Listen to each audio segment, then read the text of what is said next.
अगर व्यक्ति शिक्षा से पहले संस्कार, व्यापार से पहले व्यवहार और भगवान से पहले माता पिता को पहचान ले तो जिंदगी में कभी कोई कठिनाई नहीं आएगी।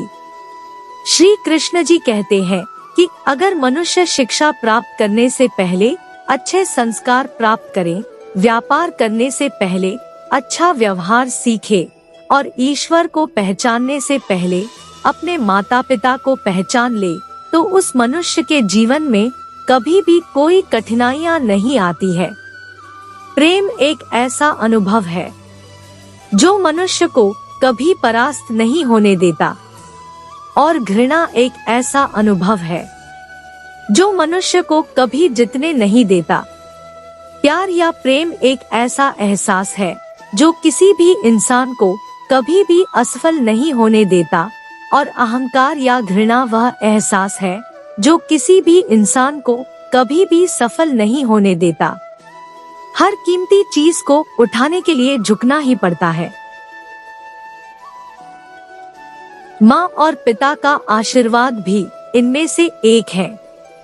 श्री कृष्ण कहते हैं, जैसे हर कीमती वस्तु को उठाने के लिए मनुष्य को झुकना पड़ता है, ठीक उसी प्रकार माता पिता के आशीर्वाद को प्राप्त करने के लिए भी मनुष्य को झुकना ही पड़ता है, क्योंकि माता पिता का आशीर्वाद इस संसार में सबसे ज्यादा कीमती होता है।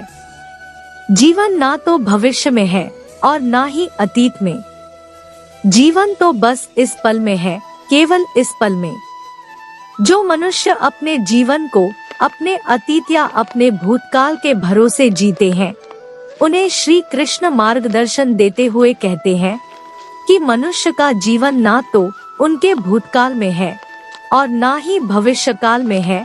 मनुष्य के जीवन का असली सुख उसके वर्तमान काल में ही है। इसलिए हर मनुष्य को अपने वर्तमान के जीवन का पूरा आनंद लेना चाहिए और निस्वार्थ भाव से सत्य कर्म करते रहना चाहिए। राधा ने श्री कृष्ण से पूछा, प्यार का असली मतलब क्या होता है? श्री कृष्णा ने हंसकर कहा, जहाँ मतलब होता है वहाँ प्यार ही कहाँ होता है।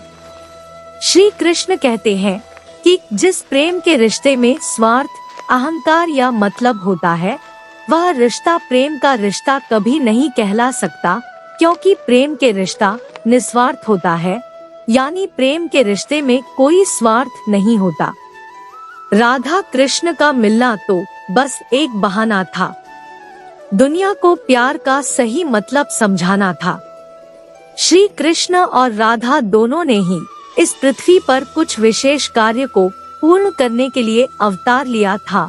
उन दोनों का मिलना और मिलकर बिछड़ना एक प्रक्रिया मात्र थी जो पहले से निश्चित थी, और इसी प्रक्रिया के माध्यम से उन्होंने प्रेम के वास्तविक रूप को इस संसार को समझाया।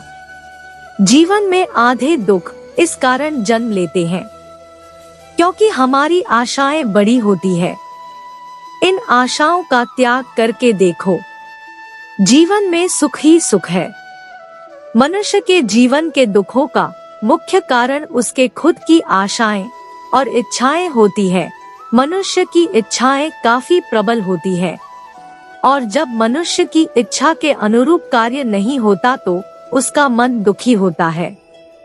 अगर मनुष्य अपनी इच्छाओं का त्याग करे तो उसके जीवन में सुख के अलावा और कुछ नहीं होगा। प्रेम और आस्था दोनों पर किसी का जोर नहीं। ये मन जहाँ लग जाए वही ईश्वर नजर आता है। हमारे मन की आस्था और हमारा प्रेम एक ऐसी शक्ति है जिस पर हमारा खुद का नियंत्रण होता है, और हमारी आस्था और प्रेम जिस चीज में भी लग जाए उसी चीज में हमें श्री कृष्ण के दर्शन हो जाते हैं, क्योंकि श्री कृष्ण का वास संसार के कण कण में है। जब आप प्रभु के साथ जुड़ जाओगे तो आपकी परीक्षा आरंभ हो जाएगी। कुछ लोग इसे दुख समझते हैं तो कुछ लोग प्रभु की कृपा समझते हैं। सदियों से ईश्वर अपने भक्तों के परीक्षा लेता आया है, और इस परीक्षा के दौरान ईश्वर अपने भक्तों को अनेक प्रकार के कष्टों से सामना करवाता है, सामान्य मनुष्य इन कष्ट और दुखों को भगवान की पीड़ा समझकर भगवान से मुंह मोड़ लेता है, तो दूसरी तरफ सच्चे भक्त प्रभु का आशीर्वाद समझकर इन कष्टों का सामना करते हैं। जीवन में समय चाहे जैसा भी हो, परिवार के साथ रहो।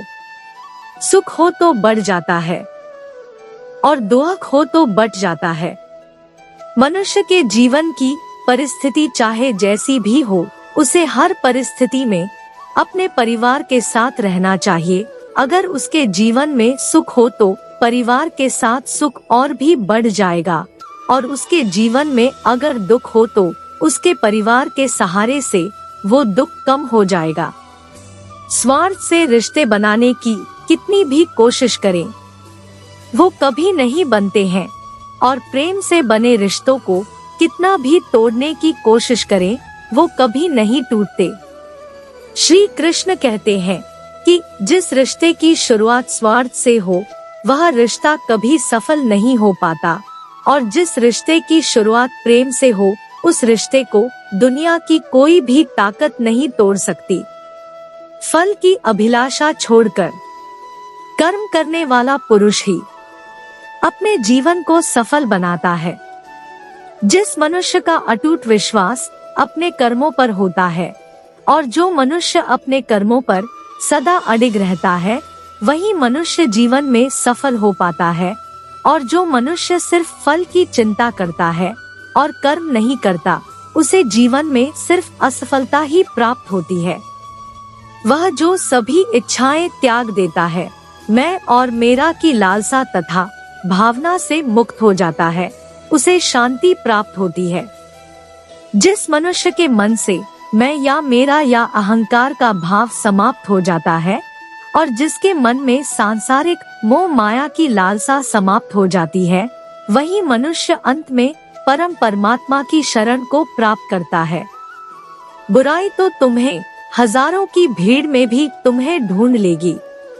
ठीक उसी प्रकार जैसे गायों की झुंड में बछिया अपने माँ को ढूंढ लेती है। व्यक्ति को सदैव बुराई से बचकर रहना चाहिए। अगर कोई बुरा कर्म करता है तो वह कर्म उसको अपने जीवन में भोगना ही पड़ता है। जिस प्रकार बछिया झुंड में भी अपने माँ को ढूंढ लेती है, वैसे ही कर्म का फल आपको हजारों के भीड़ में भी ढूंढ लेगा। किसी जीव को कष्ट देकर तुम मुझे खुश कैसे देख सकते हो? श्री कृष्ण जगत के स्वामी हैं, वह कण कण में निवास करते हैं। छोटे से छोटे जीव के हृदय में ईश्वर का वास होता है। उस जीव को कष्ट का अनुभव होना ईश्वर को कष्ट का अनुभव कराता है। अर्थात किसी जीव को कष्ट देकर अपने ईश्वर को खुश कैसे देख सकते हैं? स्वयं को मुझ पर छोड़ दो, अपने कर्म पर ध्यान दो। कर्म ऐसा जो स्वार्थ रहित पाप रहित हो। कृष्ण अपने भक्तों को कर्म का मार्ग दिखाना चाहते हैं। वह कहते हैं, अपने कर्म समाज के प्रति और मानव कल्याण के प्रति केंद्रित करते हुए करो, बाकी फल की चिंता मत करो। उन सभी कर्मों को मुझे समर्पित करो। इस मार्ग को अपनाकर तुम मुझे प्राप्त कर सकते हो, मेरे प्रेम का भागीदार बन सकते